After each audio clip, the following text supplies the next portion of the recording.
Well, welcome everybody to Dementia Chats. It is January 12th, 2016, and we've changed to our Zoom format, which hopefully will be a better connection for everyone. It sounds like today I'm having a little bit of difficulty because I'm in Minnesota and it's really cold, and so I think our wiring here for internet connection is having a bit of a problem with the below zero temperatures. So again, I'm Laurie LeBay. I'm the founder of Alzheimer's Speaks, and I'm basically the facilitator of Dementia Chats. I also have Alzheimer's Speaks, which is a radio show and website with other resources. And the reason that I really got involved with dementia is because of my mom's 30-year journey, and I'm just passionate in terms of having people's voices with dementia be heard. I just think that they're brilliant. They have so much to teach us, and I wanted to be able to give a platform for them to join us. So we'll start in our upper left-hand corner. And Michael, if you want to go ahead and introduce yourself, please. My name is Mike Ellenbogen. I live with Alzheimer's. I was diagnosed at age 49. I am now 57 years old. Great, thank you. Truthful? My full legal name is Truthful Loving Kindness, and I had two grandparents with dementia, and my current diagnosis is mild cognitive impairment. I blog, I gather links together for a newsletter, and I'm very active in Dementia Mentors. Okay, great, thank you. Laurie, you want to go next? I'm Laurie Scherrer. In 2013, at the age of 55, I was diagnosed with early onset Alzheimer's and FTD, ending a nice career. And I write, I have a website, dementiadays.com. I'm active in Dementia Mentors, and really would just like to try and help other people in particular who have been newly diagnosed and they go, oh Lord, what do I do now? You know that feeling, do you? And then Harry, you want to go ahead and introduce yourself, please? Yes, I am Harry Urban. I live in Pennsylvania. I just celebrated my 12th anniversary of my diagnosis of Alzheimer's, of dementia, probably of the Alzheimer's type. Very proud of that. Very proud of that. Well, and Harry, can you tell us why you're proud of that? Because I'm still living. Yep. Do you remember what they gave you in terms of longevity when you went in? Yes, it was, I'm like everybody else. When you go in, that's one of the first questions I ask, how long do I have? And at that time, my doctor looked in the eyes and he said, I don't know. The average at that time was like 6 to 8 years. And he said, but we're going to beat that. And you know, when I thought of 6 to 8 years, I mean that's like a drop in the bucket. I mean that's like I might as well go out and get my affairs in order and everything else. But here it is, 12 years, and I'm going to be honest with you. I think I am more active now than I was at that time. Now there's many reasons for that. I didn't get better, but I've learned how to live with my disease. Okay, well, good. Thank you. I think that's really common, people getting that time frame, because we all, I mean, no matter what your diagnosis is, if it's cancer, whatever you want to, I remember doing that with when my dad got diagnosed. How long does he have? How long does he have? And the doctor didn't want to tell us, and we just kept asking him. He's like, okay, a year and a half, you know. And it was really just one of these grab out of the year thing. And Dad lived, 4.5 years.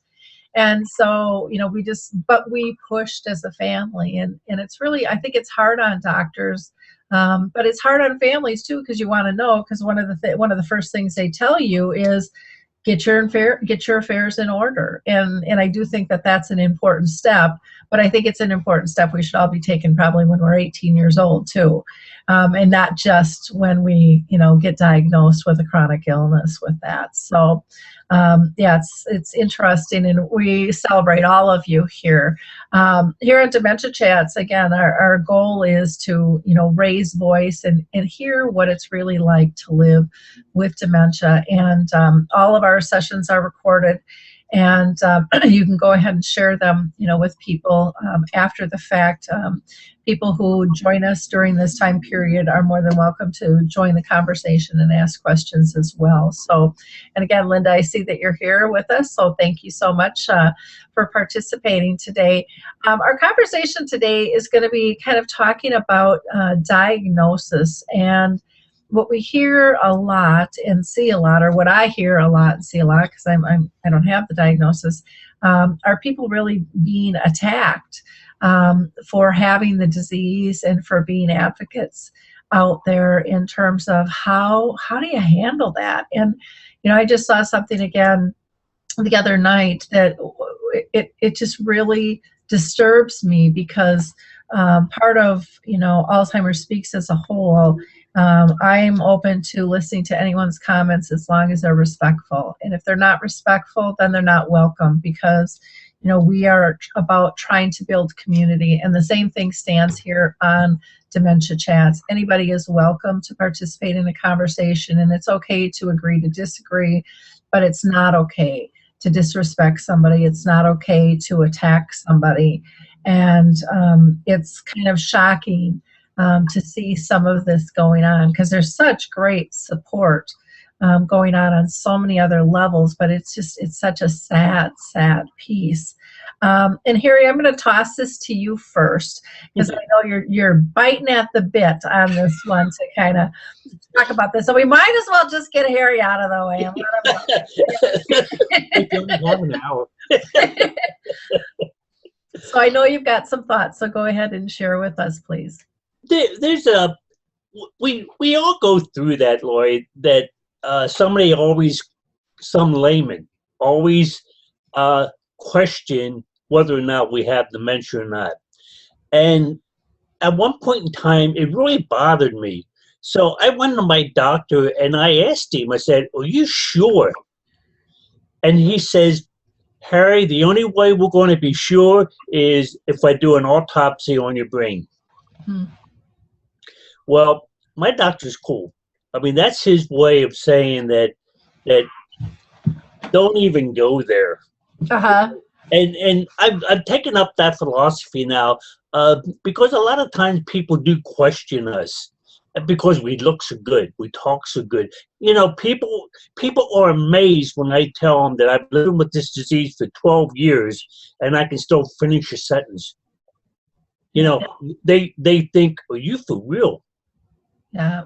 They don't know behind the scenes the struggles I have, the things I go through. They just assume that my appearance and what I do dictates how I feel, and that's not the case. Yeah. We went through that with my mom. She had the disease for 30 years. She wasn't diagnosed the full 30 years, but she had symptoms. In the first 10, the doctors poo-pooed to hormones, and she knew it wasn't hormones. I mean, she just knew it was much more than what all her girlfriends were going through. And then when she finally got diagnosed, they said she had the mentality of a 3-year-old, don't let her out of your sight.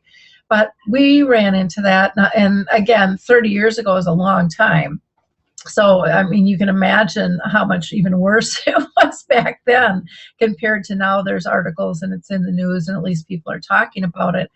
But part of the problem, I think, too, was as a family, we hid it. We really tag team things. We didn't really talk about it. We didn't know how to talk about it. And I think that's one of the cool things about today is people are talking about it without embarrassment. It's just another, health disease that we can't control. And so there shouldn't be embarrassment. There shouldn't be stigmas and stuff attached to it, yet there still are. And I think it's really, really important, education-wise, for us to continue to have your voices be raised and talk about this stuff, because you know, there's a lot of other diseases out there where people look okay too. And, you know, and I don't know, maybe they're getting some of the same stuff.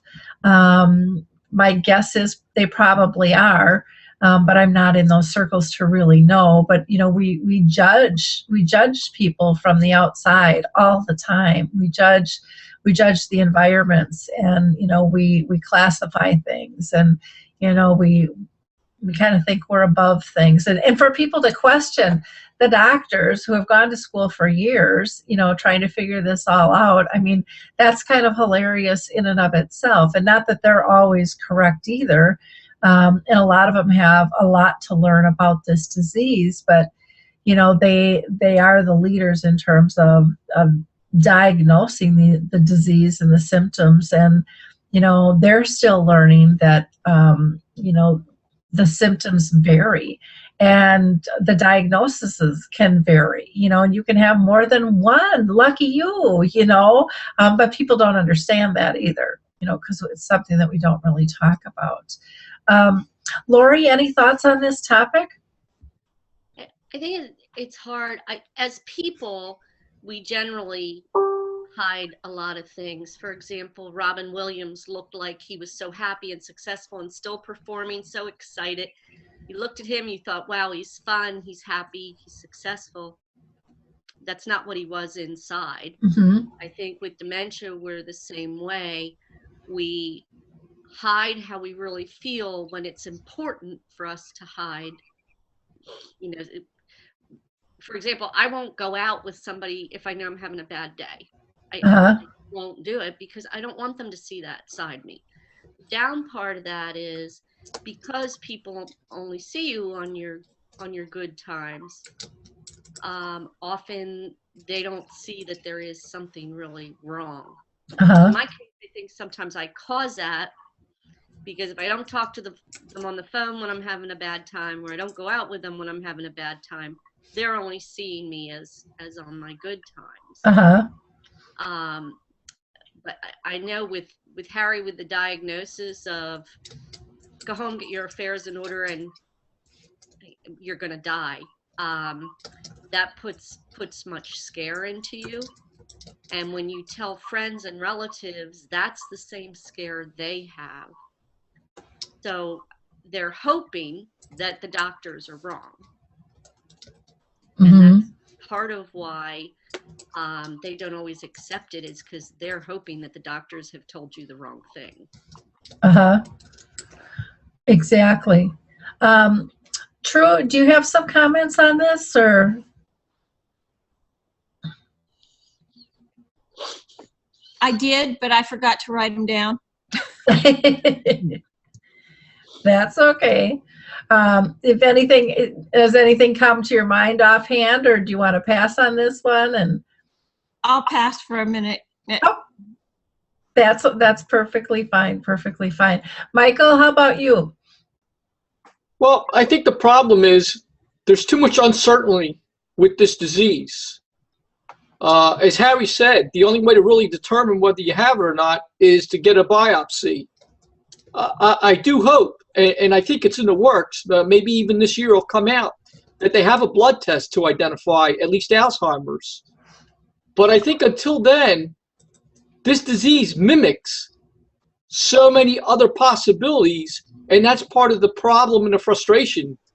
So I think until we have something concrete that can say, hey, this is what you have, I think we're always going to have, I guess, that possibility of people thinking that maybe it's something else.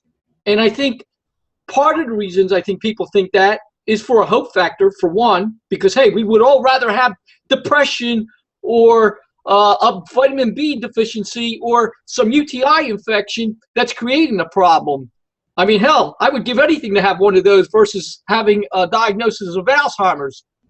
So I think it's important to realize that that's probably the biggest problem we face, is there is no certain thing that can tell us what we do have. The only thing certain thing will be is when we die. They'll be able to do a biopsy then. I mean, you know, they could tell us till we're blue in the face what they think we have. But again, we don't know. I mean, I question every day whether I really have Alzheimer's. I tend to think I might have Alzheimer's with maybe FTD. But who the hell knows? And I can tell you, I got one of the greatest neurologists, but I'm not so sure he knows what the hell I have. So that's a sad case when you have somebody who's really, really great, who he himself will tell you that he's not 100% certain.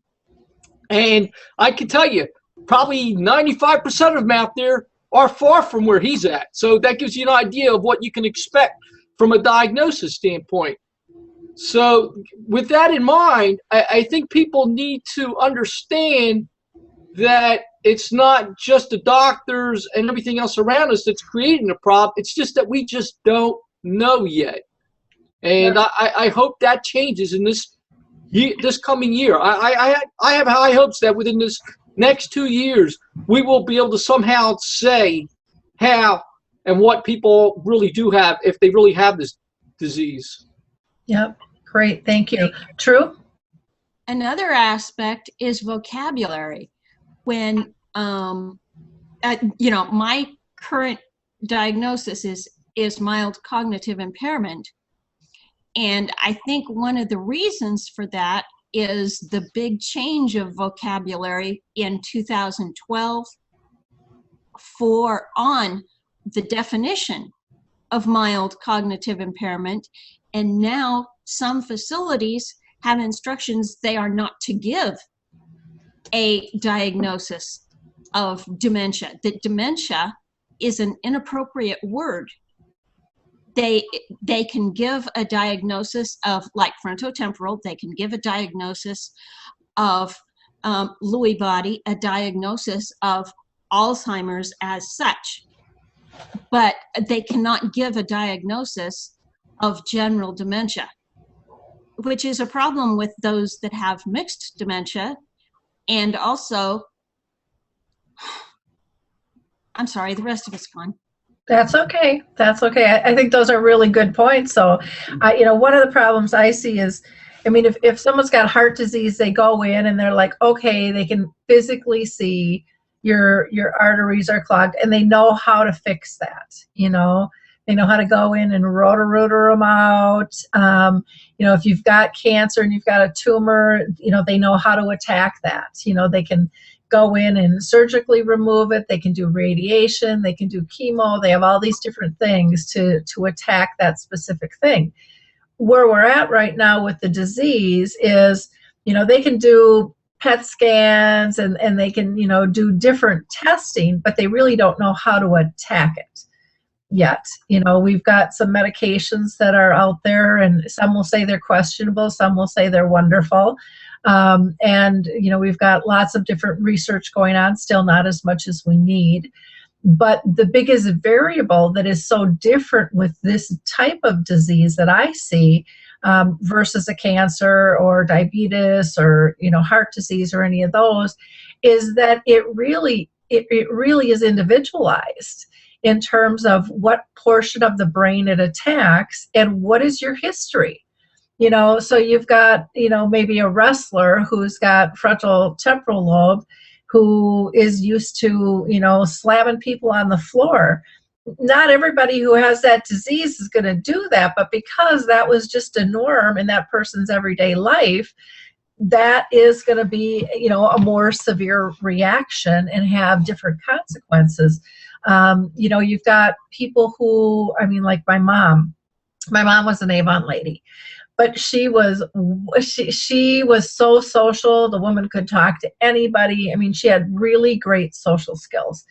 And so people didn't know she had the disease because she could still smile, she could still chit chat, have those conversations. And unless somebody really knew her and had an in-depth conversation, they wouldn't see the missing links because she had all the social etiquette down. She flatline had that down. Even her eavesdropping at the nursing home, she still had that down. She knew everything that was going on because that's who she was. And so I think that makes a huge difference with how the symptoms affect individuals. Harry, go ahead. Why is it so important that we have to prove to somebody we have this disease. Okay, why is it so important that I allow them into my life to dissect me and see how I am? Now, I don't go into somebody else's life and do that, but they think they have the right to come in and analyze my life just because I have a disease called Alzheimer's. Mhm. And that's so unfair because what gives them the right to do that? I mean, you can attack me all you want, but I will come back every time and ask you that question. What gives you the right to question my diagnosis?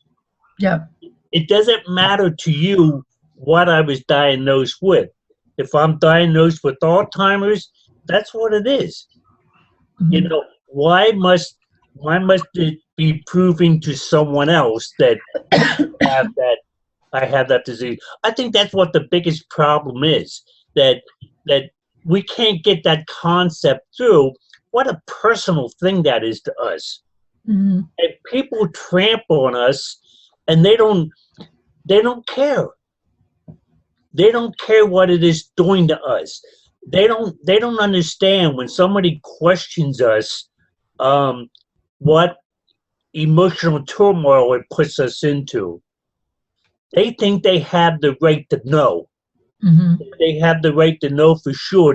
Does he have this disease or does he not have this disease? And if he doesn't have this disease, I'm going to prove that he doesn't. You know, it doesn't make sense to me that why people go through that, but uh, I think it's a flaw in their character, not mine. I think that's a really good point, Harry. I mean, we don't ask people for letters from the doctor on, what is your diagnosis and why did they do that, and question. And a lot of times, what I see or what I've seen over the years, especially through social media, is a lot of people doing the questioning are perfect strangers. They're not family, they're not friends, they're just perfect strangers that have decided to make a severe judgment and um, not really know the situation. And again, it would be different if anybody is out there raising funds under the premise that I've got dementia and they don't. Right. But you guys are all working your butts off for free, raising awareness, raising other voices, trying to make this world a better place. And so, to me, there's not that conflict. And so, if somebody doesn't like, for me, and again, at this point, I don't have dementia. Who knows? I may at some point, but or maybe I do it, I don't know it. You guys might be questioning that right now. But even for me, there's people that will attack me for what I do as well, what I choose to have a passion about. And I just don't have time for that. I just kind of move on to another circle. And it's upsetting to me as well, but it doesn't have the trigger power I think it has with somebody with dementia. Because I mean, I have seen so many times this play out, and the added stress and what that does, not only to the person being attacked, but their whole community. Their whole community that surrounds them is affected by this kind of verbiage. And if you don't believe something, and then let it go. I mean, it really, then don't follow it. Don't attack it. This isn't something to be brought down. People have diagnoses. Doctors are doing the best they can. People getting these diagnoses and their families are doing the best they can to live with them. Nobody has the right to be mean and nasty. I mean, it's just, some of it is just vengeful and hurtful and spiteful. And, the only thing that I think it does is that it makes the person really look bad who's doing the attacking. And I don't even think that they know that that's happening, that there's a whole nother swell going around going, what is going on here? and it breeds this negativity and this right or wrong. And my gosh, if Alzheimer's and dementia and all the other dementias teach us anything, it's like there is no right or wrong. There isn't a path with this disease. It moves and it ebbs and it flows with every individual differently. And some people it's fast, some people it's slow, some it's multiple phases during a day, and that's just what it is. Harry, you had a comment? Yeah, that's why having these kind of discussions is so much fun. What I say is my thoughts, Mm-hmm. okay? And the way I can prove I have dementia is by proving to somebody that they are not going to wear me down. They are not going to win this discussion, Mm-hmm. okay? And it becomes a game with me. Uh-huh. I really enjoy debating with somebody on a topic like this because, number one, they can't tell me how to think. These are my thoughts. There's no way they are going to win that conversation. Mm-hmm. So gradually I wear them down, and then they get so angry and frustrated, they make that mistake. Mm-hmm. And when they make that one mistake, I jump on them right away to let them know what a fool they are. and they're not going to wear us down. Uh-huh. It's impossible. Yeah. Now I know Laurie has a comment she wanted to add as well. I wonder sometimes if people are really questioning us and our diagnosis, or if they're questioning themselves. For example, they'll say, well, what kind of things do you do? Well, forget things, obviously. Oh, well, I do that too. Okay, I went through a period where I put everything in the freezer, the eggs, the milk, my keys. Well, I didn't do that one yet. What other things? I think they're doing that in part because they're afraid, because they forgot things now and then. Maybe I'm going to be just like this. What should I be looking for? What are my symptoms? So I don't always think it's a question to attack us. I think it's a question out of fear for themselves because they're going over just the stress of life and just your body goes through periods where you're on brain overload. You forget things. You do stupid things. We've all done that all our lives before we had dementia. But people tend to be afraid that might be happening to me. Let me find out more about how she knows that's what she has. I think that's partly true, Laurie. Mm-hmm. But I think the majority of it is people want to make a name for themselves, and you want to use the shock factor to make a name for themselves. They're not thinking about us. Okay, they're thinking about they're focused on one thing, and the one thing is proving us wrong. Mm-hmm. Now, they're not thinking is it right or wrong. They're just thinking this one thing. So so many times you run into instances like that where people are very adamant about something, and they don't think about it. They don't think both sides of the story. They just think their side. Mm-hmm. And that's how they go. And that's the kind of people I see every day. I don't see the kind of people. In fact, I tolerate the people that question me with their own knowledge. That's one thing. But I really enjoy the people that try to attack me and try to prove me wrong, because you can't do it. That sounds like an open invitation, Harry. I don't know. I always made that open invitation because, everybody learns. It's a learning process. And like what we're saying, we're not making up. Mm-hmm. This is the way we live. These are our thoughts. Yeah. And if somebody wants to get into a discussion with me on my thoughts, they're welcome to.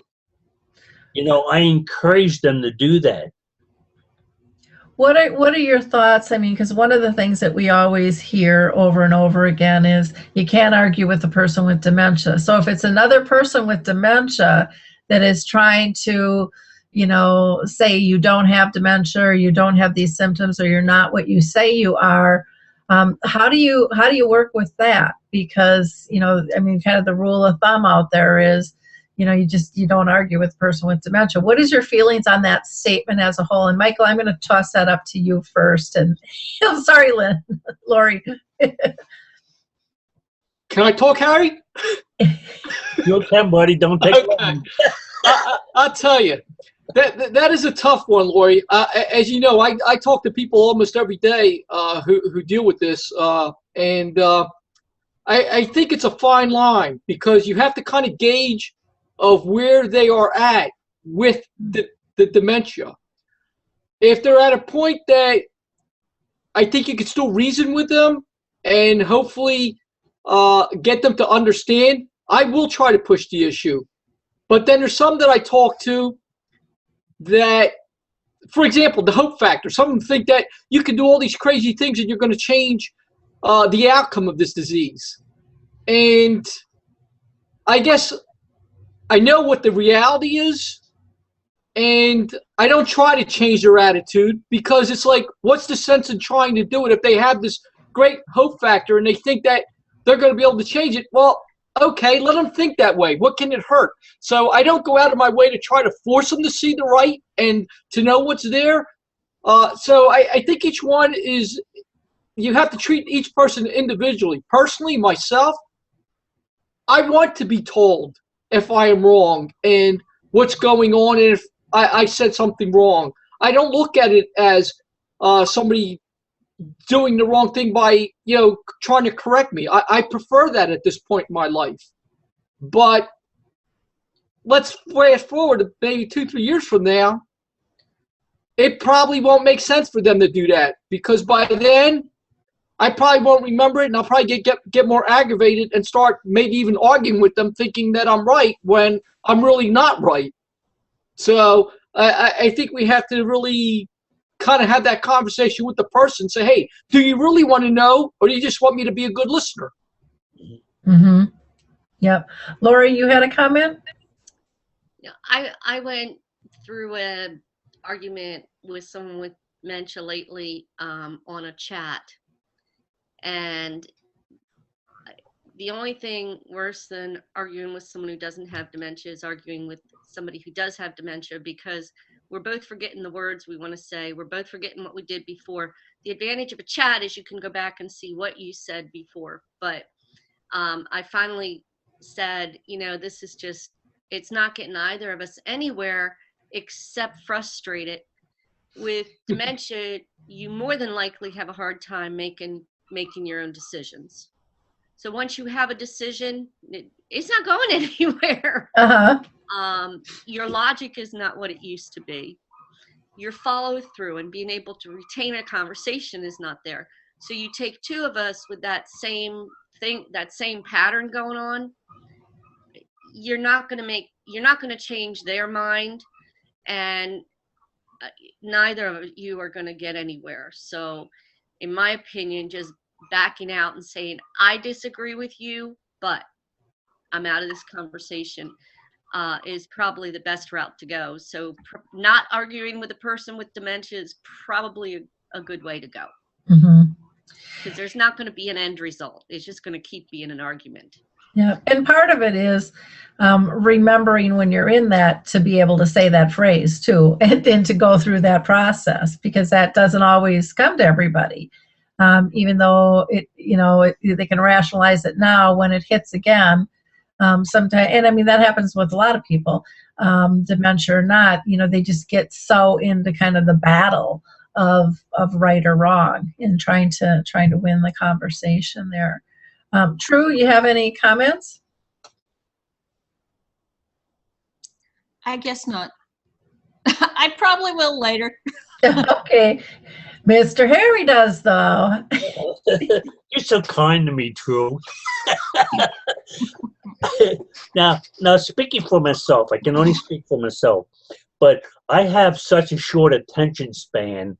that I lose interest in the topic, and it becomes a game with me.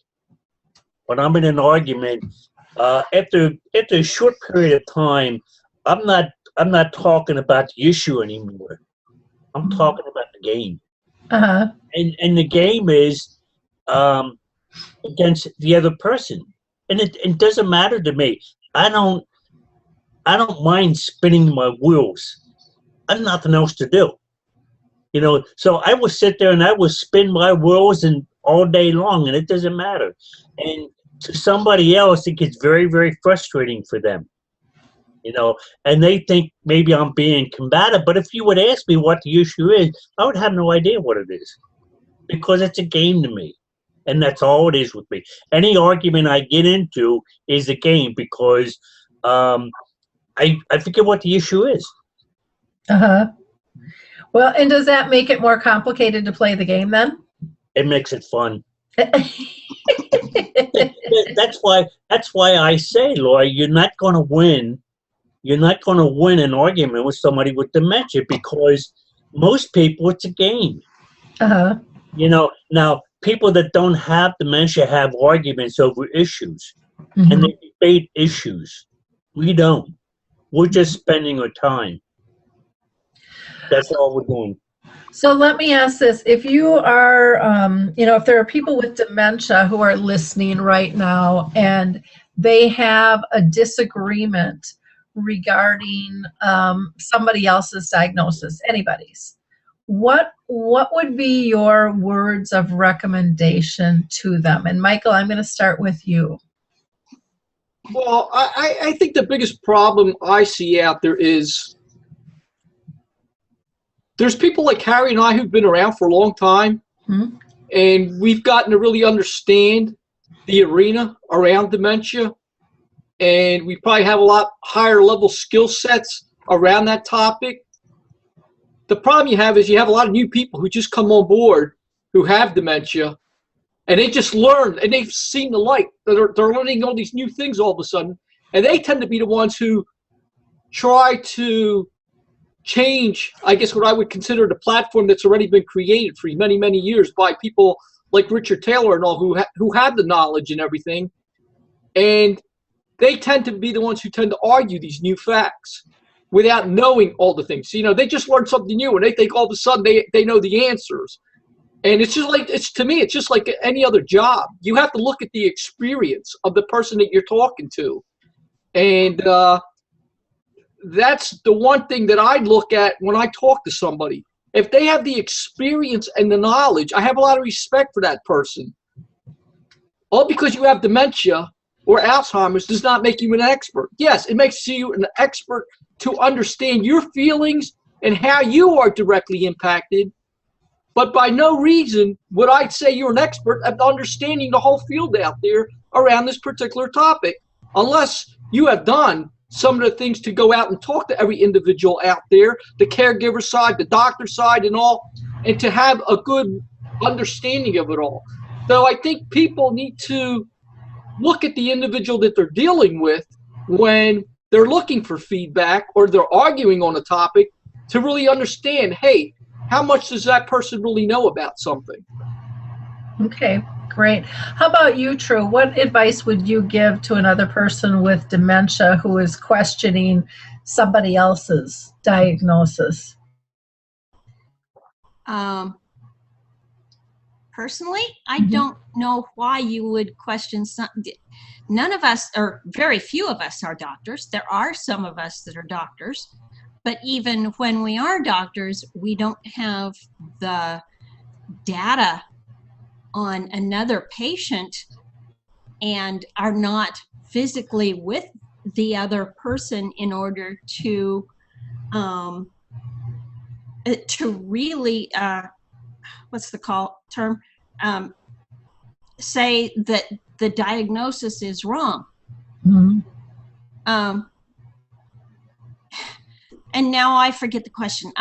Some people get more, like Harry seems to feel like he can, is more, not more argumentative, but more verbal with his arguments. Me, I've never been in the least, what do you call it, competitive. I'm very uncomfortable with any kind of competition. And being in an argumentative position intensifies that to where I can't think at all. I can't think what your question was. I can't think anything. I just want to go somewhere else. Let me go home. Yep. So you That's just a personality trait. Yep. What? He said that's a personality trait, and that's what makes this disease so different. Is we all do react differently, you know. Laurie, how about you? What advice would you give another person with dementia who is questioning somebody else's diagnosis? Reality is, even having an autopsy done is in question as to whether or not that really reveals Alzheimer's.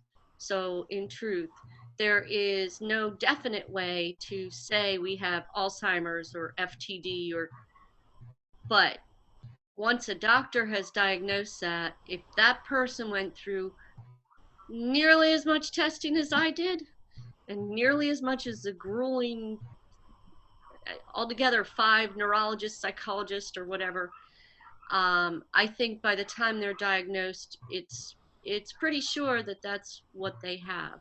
But unless you've walked in that person's shoes, you don't know what they're like. Nobody knows what I'm like except when I let them see it. So I would just have to say, until you've walked in their shoes, you don't really have any right to try and guess what's going on with them. True. You had a comment to add? Before I got my tentative diagnosis in 2012, which is when the big change of vocabulary happened, I went through loads of tests, all the blood tests. I went through preliminary testing, psychiatric. I had already been to 2 neuropsych appointments in the last 2 years before that. I mean, that was before my tentative diagnosis, the first one of dementia. And I've heard of several other that before their tentative diagnosis, they got extensive testing. Yep, it's a lot of work figuring this out. Harry, how about you? What advice would you give a person with dementia who is questioning another person's diagnosis? You have to realize I'm a broken record that gets stuck in one track. I keep playing the same thing. Every revolution, I'm stuck in that track. The only way you're going to win an argument with me is to redirect the conversation. That's the only way. You're going to have to take me off of that broken track and put me on something that I can continue on with. You know, I'm a hopeless case if you try to win an argument with me, because you can't do it.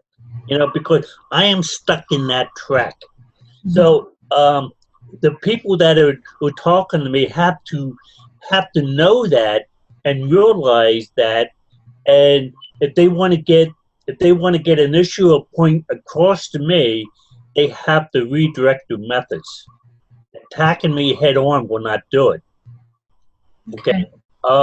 Now Hazel is an expert at that. I mean, she can play me like a flute. I mean, she can get her way, and she does it in such a way that I'm not offended. But if she would come out and say, take the trash out, I said no. And we could argue about taking the trash out for 2 days. But she has found ways to get around those. She redirects the conversation. You know, she's like a little monster that way, that she can wear me down. And people have to realize that, or care partners have to learn that you get a point across to us. Now, I will say, like Michael said, that I lose track of the issue. So whatever I say after that could be right or wrong. I have no idea. I could be way off, way off my own thinking, but I'm going to say it anyway because I'm stuck in that. I'm stuck in that one track, and that's all I'm thinking about.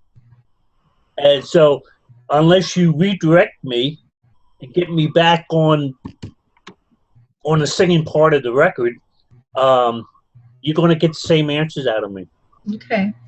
One of the things I guess I would say to someone who has dementia, who's questioning another's diagnosis, is keep in mind you could be next.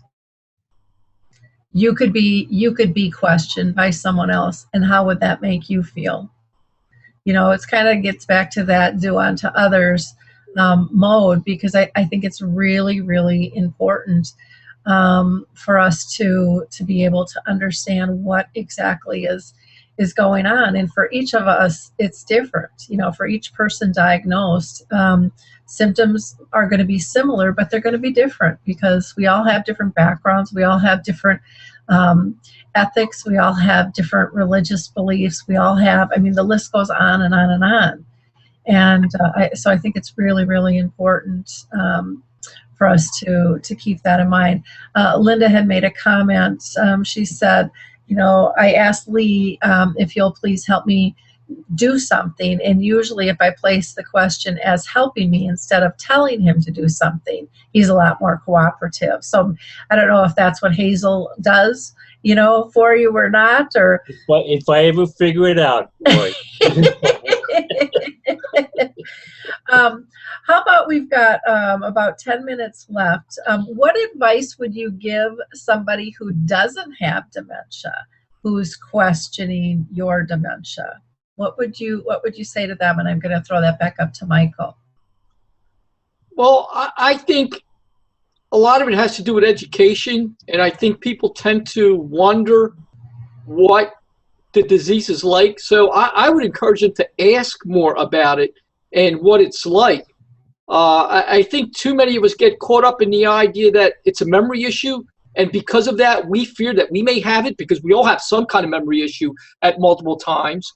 And I think that's what scares them, and they probably want to get a better understanding of what it's like to live with it so they can kind of try to determine whether they have it themselves or they're kind of going down that path. So I think that having that openness and wanting to know and understand more, I think is a good first step.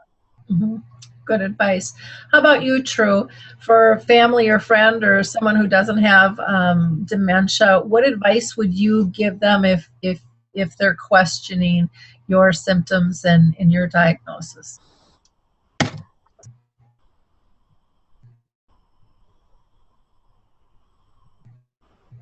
Skip. Excuse me? My brain is really not working today. And that's perfectly fine. If you think of something, just let me know and we'll pull you back in. How about you, Laurie? Any advice you'd give a person who doesn't have dementia that's questioning somebody else's diagnosis? I very, very often have used the analogy. It was either by Barry or Norm. I forget which one. I think it was Norm. I've used this over and over again. Our life with dementia is kind of like a Christmas tree with all the lights on it. And you look at it one day and one little light is flickering. Sometimes you tap on it and it comes back on. And then after you know it, there's 2, 3, 5 lights flickering. Sometimes you can jiggle the wire and they come back on. But then slowly, one at a time, they don't come back on anymore. And life with dementia is a lot like that. There's times that our light flickers, but then with a little jiggle, it's back again. Things we couldn't do maybe last month, we can do today. Maybe just for today, but we can do it today. Mm-hmm. And that's kind of what it's like. If you can just imagine those Christmas trees flickering and then eventually not coming back on anymore. And then think also that in that mode, it's the fog and the confusion, the feeling of being lost. There's something I have to do, but I don't know what it is. And when you're in this total haze and daisy hazy way, it's difficult to have any kind of reason or logic. And so as my light bulbs are flickering, along with that is just this total confusion state. And that's what it's like. So if you want to question what it's like, yeah, like that Christmas tree.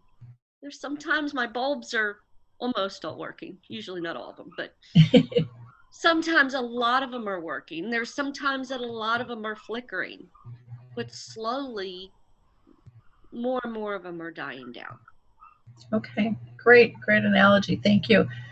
Harry, how about you? I try to explain, Laurie, that there's two different worlds. There's the world of dementia, and there's the other world that we all live in. And I'm jumping in between. In my early stages, I'm jumping in between these two worlds back and forth. So some days I'm in this world of dementia, and other days I'm not. But gradually, I get to understand this world of dementia, and I'm spending more time in that world. And as time goes on, I consider that my home. You know, that's all I know, and that's where I am. So if you want to come visit me, you have to learn about my world. You can't just step into it and understand it. Just like right now, I have a hard time stepping back into your world. Mm-hmm. Okay. Well, good. True? What I have used in the past as an illustration is Swiss cheese. That what they are observing at the moment is part of the cheese that doesn't have the hole. That just because there are holes doesn't mean that the cheese that is there is less valuable. I'm still brilliant. It's just that there's big holes in my brilliance. And I have used that illustration. Okay. And I think there's big holes in all of our brilliance. You know, if we're honest, none of us are solid all the time and perfect all the time, but that seems to be the goal that everyone, the standard that everybody goes for and thinks exists. But I mean, if we're really honest, it's not there. And, you know, I would say for a person who is questioning, who doesn't have dementia, but who is questioning maybe a friend or a loved one's diagnosis is, again, like Michael said, and everyone else, have the conversation, learn more about it, be around more, you know, and you will see glimpses of it. But, you know, nobody wants to show their vulnerabilities. Nobody wants to say, hey, look at what I can't do anymore. I mean, that's not what we do as a society. You know, we try to hide those things, and we try to be the most that we can be. And I think people with dementia also are extremely aware when someone is uncomfortable with their disease. And I mean, I see that all the time, and people try to hide their symptoms, and it might be their care partner. You know, it might be a child, it might be a friend, that they know that they're uncomfortable, and so they're trying really hard to do everything just right, which typically causes them a lot more stress and makes it a lot more difficult for them as well. So having honest conversations and allowing everybody to be who they are allows them to be the best they can be. Harry? That might be why, Laurie, we get so defensive when somebody questions our disease, because we are not comfortable with it. Mm-hmm. And maybe that's why we get so angry. You know, when you said that, a light bulb came on my brain. And maybe, like in my case, I am so comfortable living with my disease that it doesn't bother me when somebody attacks me. But somebody early on, maybe they still have doubts about their disease. Mm-hmm. You know, and that's why they become very defensive. Yeah, well, there's so many unknowns, and some of you have been dealing with this a long, long time. And, Harry, like you said earlier, you're probably more engaged now with dementia than you were without dementia. Oh, yeah. And so this can be a life-changing, and it is a life-changing disease, but there can be some positive elements. But, like I always say, you're not going to find what you're not looking for. So if you're not going to look for the positive, you're not going to find it. If you're going to focus on the negative, it'll be there, and there'll be lots and lots of it. And so, part of it is starting to believe that there still can be joy, there still can be happiness. And that may, like with my mom's journey, that took on a whole new face. It didn't look like it used to look, but it was still there, and it was still solid and so meaningful, even in little itty bitty things that I wouldn't have considered as precious, was priceless. Laurie, you had a comment? Yeah, I think for me, it's challenging sometimes to get people to realize that dementia is not just memory. Getting people to realize I've suffered with losing my balance sometimes. The total confusion, the total fog, the forgetting your words, not being able to say what you're trying to say, not being able to get the words out or to emphasize that. But with that also is the learning day by day by day how to take all of your symptoms and all of your challenges and work with them to turn them around and make it so that you can live positively with the disease. But people often have this thought process that dementia diseases are just losing your memory. Mm-hmm. They don't take into consideration the other things that go with it, the sleep habits, the vision, the balance. And that is something I find I often am sharing with people because they just don't know that happens. Yeah, that's very true. The organizational skills, and even I think with the word loss, somebody without dementia will say, "Oh, it's not coming." But I remember looking at my mom and speaking with others who have dementia. I mean, you can almost feel their brain chugging and looking, and the energy and the effort that you guys put in to, I don't want to say try to look normal or whatever, but to keep things smooth like they used to be.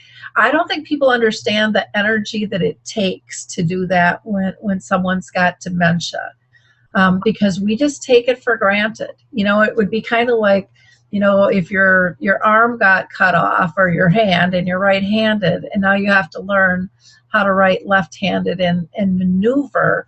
There's a lot of energy that has to go into refocus and relearning, and that's a lot of what's going on from my observation. And I may be wrong or misspeaking, and please say so if you disagree with that. But